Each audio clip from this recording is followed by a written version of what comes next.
The very famous ಕಾರ್ಯಸಿದ್ಧಿ ಆಂಜನೇಯ ದೇವಸ್ಥಾನಕ್ಕೆ ಹೋಗಿದ್ದೆ. Hello ನಮಸ್ಕಾರ ಎಲ್ಲರಿಗೂ. ಇವತ್ತು ನಾನು ನಮ್ಮ ಮಮ್ಮಿ ಇಬ್ಬರೂ ಪಟ ರೆಡಿಯಾಗಿ ಕೆಲಸ ಎಲ್ಲ ಮುಗಿಸ್ಕೊಂಡು ಬಸ್ ಹತ್ಕೊಂಡು ಹೊರಟ್ವಿ. ಆ್ಯಂಡ್ ಟಿಫನ್ ಮಾಡಿರಲಿಲ್ಲ, ಲೇಟಾಗಿತ್ತು. ಹಾಗಾಗಿ ಇಡ್ಲಿ ಮತ್ತು ವಡೆ ತಿಂದ್ಕೊಂಡು ಆಮೇಲೆ ಆಟೋನ ಬುಕ್ ಮಾಡಿಕೊಂಡು ಹೊರಟ್ವಿ.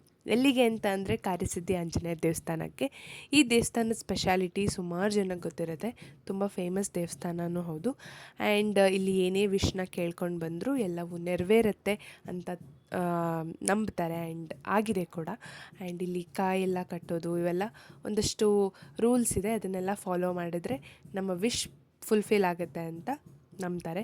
ಸೊ ನಾನು ಕೂಡ ಬಂದೆ, ನನ್ನ ಎಲ್ಲ ವಿಶ್ನ ಕೇಳಿಕೊಂಡೆ. ಆ್ಯಂಡ್ ಪ್ರಸಾದಕ್ಕೆ ಇಷ್ಟುದ್ದ ಕ್ಯೂ ಇತ್ತು.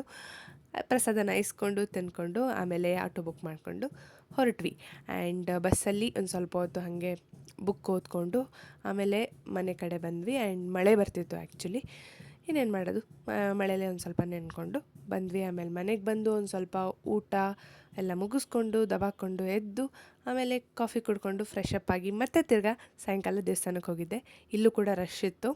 ಇವತ್ತು ಕಾಯಿನಿಂದ ಅಲಂಕಾರ ಮಾಡಿದರು ದೇವಿನ, ಚೆನ್ನಾಗಿತ್ತು. ಅದನ್ನೆಲ್ಲ ನೋಡಿಕೊಂಡು ಆಮೇಲೆ ಅಲ್ಲೇ ಒಂದು ಸ್ವಲ್ಪ ಹೊತ್ತು ಚೆನ್ನಾಗಿ ಗಾಳಿ ಬರ್ತಾಯಿತ್ತು. ಹಾಗಾಗಿ ಅಲ್ಲೇ ಅರಳಿಕಟ್ಟೆ ಮೇಲೆ ಕುತ್ಕೊಂಡು ಆಮೇಲೆ ಅಲ್ಲೂ ಕೂಡ ಪ್ರಸಾದ ಕೊಟ್ಟರು. ಅದನ್ನು ಇಸ್ಕೊಂಡು ಬಂದು ಮನೇಲಿ ಹಾಗೆ ತಿಂದ್ಕೊಂಡು ಆಮೇಲೆ ಒಂದು ಸ್ವಲ್ಪ ಹೊತ್ತಾದ್ಮೇಲೆ ಊಟ ಮಾಡಿ ಮಲ್ಕೊಂಡೆ ಅಷ್ಟೇ.